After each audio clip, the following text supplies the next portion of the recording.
conversations tonight and inform all of us this evening.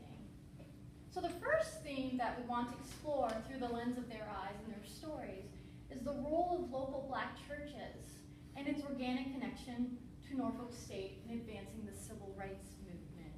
So in other words, from my in-depth conversations with Dr. Bozier and readings and archival research, I found that the overwhelming majority of Norfolk State students and faculty were also members and highly active in the local Black churches. And together, they advanced the civil rights movement. And I thought that connection was very fascinating, which informed the grant. And I'm hoping that we'll be able to hear more in-depth stories that I couldn't find in the archives. And they're sharing that living history. So that's the first idea. The second idea about this is that we're exploring a local community project that has been underexplored. And so we want to thank our intellectual forefathers like Drs. Ford and Littlejohn, who wrote Elusive Equality. And they wrote, the book is called Elusive Equality, Desegregation and Resegregation in Norfolk's Public Schools. So this is an important piece of work that also helped inform the grant, and that this is part of the history that we're unraveling. We're also grateful to the Alexanders, who, among other things, explored and investigated in Norfolk 17.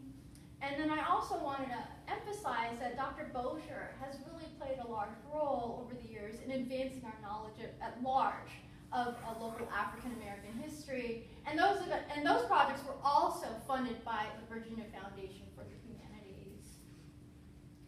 So the last piece of this is I just want to spend a minute or two to thank some very helpful people in this process. And so I wanted to especially thank Mr. David Behringer, who is the Director of Community Grants and Programs at the Virginia Foundation for the Humanities.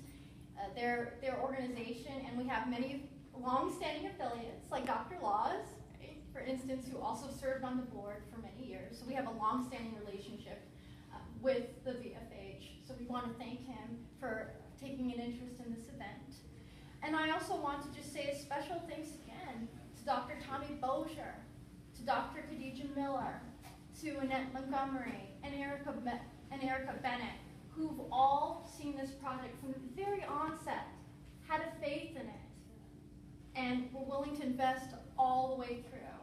And so I just want to thank you all. And so let's clap our hands for them.